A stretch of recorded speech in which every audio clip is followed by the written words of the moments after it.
It's an absolutely wild day in the world of Magic the Gathering. There has just been a leak from the upcoming Final Fantasy set that is both strange and might lead to somebody getting into serious legal trouble. On top of that, Magic prices are going up, up, up because of the trade war that's going down right now. And that's not even all the news we're going to talk about today. Magic. History. I'm an old wizard! The Magic Historian. My bones hurt. Greetings! Owners of fine luxury cardboard rectangles, my friends. I hope the day finds you well because we have gathered for another juicy installment of Mega Magic News. We have multiple items on our agenda today. We're going to talk about the Final Fantasy leak, and if you have not seen the wide range of Magic leaks that exist, you're new to the game, this one might be a head scratcher for you. So hopefully you'll enjoy that. We also have an error that Wizards has made with the new Tarkir Dragonstorm, and we're going to talk about the trade wars and Magic prices heading upwards. I've already checked it out. Wizards of the Coast has started with the Tarkir Dragonstorm story. It's supposed to be 7 main installments and 5 side installments. And you can find those on the main website, Wizards website, under Magic Story. At this point, they have released 3 of the first actual story installments and then 3 side stories.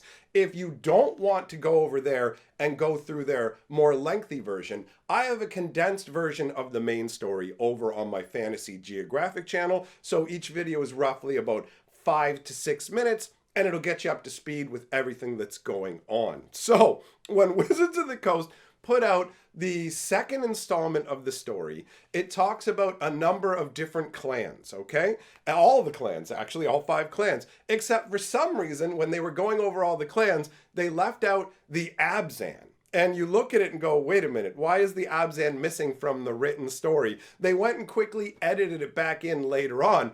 But when it came to the actual read out version, because they do an audiobook version of it. So for example, their audiobook versions of these stories are 27 minutes long versus the 4 to 5 minute versions over on Fantasy Geographic. But basically what they did was whoever they gave the story to read out, they accidentally left the Abzan chunk out. So if you're somebody who's only listened to their audiobook version, you're probably going to want to go to the website real quick and read the paragraph about the Abzan clan that was completely left out. When it comes to these audiobook versions, apparently there's a number of editing errors, repeating sentences and things like that that have happened with previous instances of it. So ultimately it looks like Wizards of the Coast isn't really spending that much time or money on worrying about the story aspects. Let's be real. Wizards of the Coast has been letting lore languish, which is unfortunate. It's not quite as bad as the old days when they said with Theros Beyond Death, we had an entire book written, but you guys don't get to see it because you didn't like the War of the Spark book. So we're deep 6 in that book and we'll sell it to you later, maybe if you're lucky. We've never heard about it again. So for that story, they gave us 16 sentences along the lines of, Elspeth won all of her battles, and then she left. That was pretty much the equivalent of it. So I believe that Wizards of the Coast is letting the lore kind of lump along because at the end of the day, they're moving more and more into Universes Beyond. Remember, the welcome deck that we saw in the previous video was literally Spider-Man. So clearly they're leaning heavily into Universe Beyond, which means less and less care and time is going to be put into the story. Although I do have to give them credit for putting more effort into the side stories and things like that with this particular set. The Tarkir storyline isn't ridiculous the same way that the Aether Drift one was, where Chandra's like, I'm afraid of the paparazzi, and my papa got speeding tickets. And you go, oh Lord, this does not feel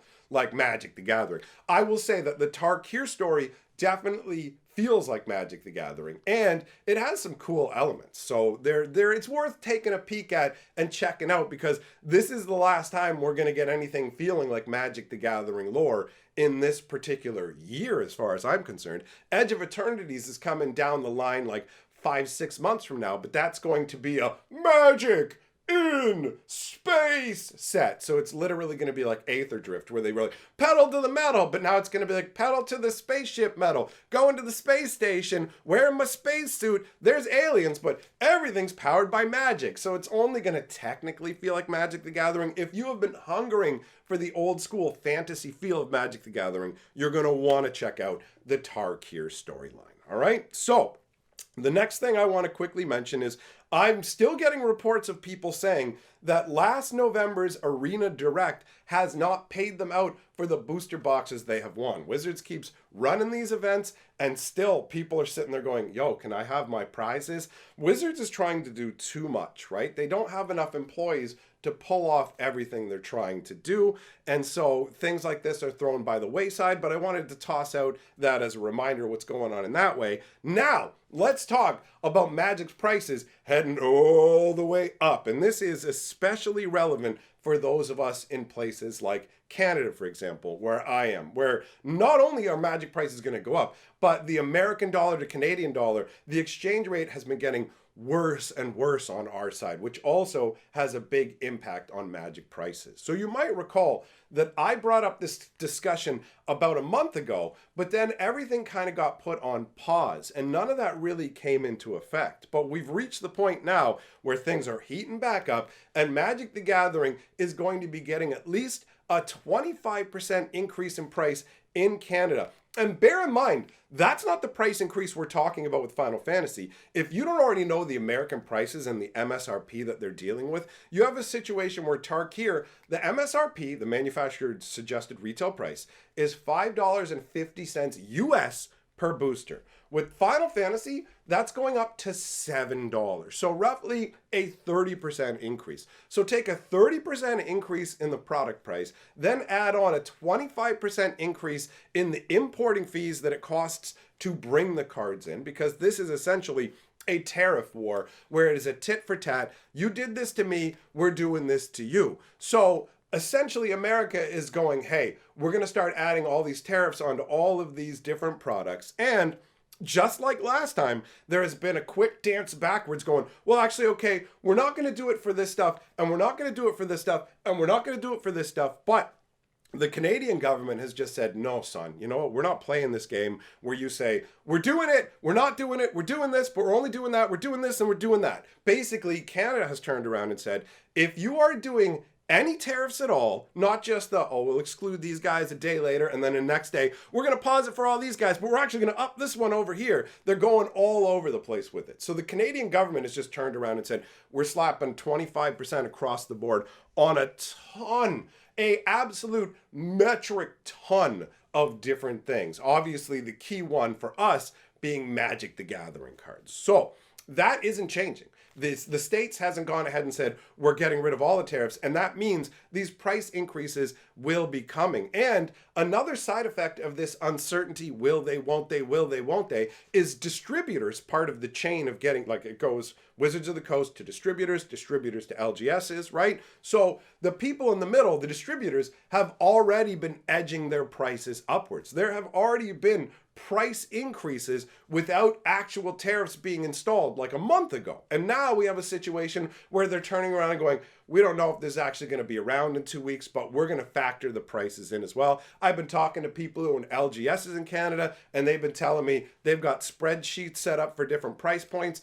and how rough things are going to be for the Tarkir pre-release if this pricing increase actually basically hits them. So this isn't something that just affects Canada, right? You have a situation where this is going to affect a bunch of different countries, including people in America on multiple levels, right? The retaliatory tariffs that you end up with, Wizards of the Coast doesn't get everything they need to make Magic inside of the US. Certain components are manufactured in China. If they're still using the same supplier for the blue core Magic cards, which are made in North America, those are actually, the inner part of Magic cards are produced at a French paper mill, right? So you're going to have import fees. On top of that, as prices in other countries increase, that means there'll be fewer people who are buying this Magic product outside of the States. And you might think to yourself, well, How is that going to cause more problems? Well, the answer is Wizards of the Coast will make less money. The less business they're getting from other places, the less cash they have rolling in. And remember that we had the scenario where they've just recently reported their earnings and Magic is flatlining, actually technically dipping down slightly, where in years before it was rocketing upwards and they were touting how amazing it is. And Magic the Gathering is one of the few properties that Hasbro has that generates actual money for them. So the number has to keep going up for the shareholders. And if they can't get the money from us and other countries, then they have to turn around and go, we have to make up for the lost profits from other countries by charging even more for the product. So while you might think, oh, this is just affecting places outside of the States, I don't have anything to worry about, it genuinely does impact everybody. It has a knock-on effect. So it's something that is ultimately a massively unfortunate situation for us all to deal with. And I'm looking forwards to when this is just a blip in the past, right? Because this is something that is going to go on for a little bit, and who knows how many months it'll be before this is all old news. Like, news travels a lot faster on the internet now. But either way, that wraps up all the Magic news that I have to cover today. I'll be doing a live stream over on my live stream channel tonight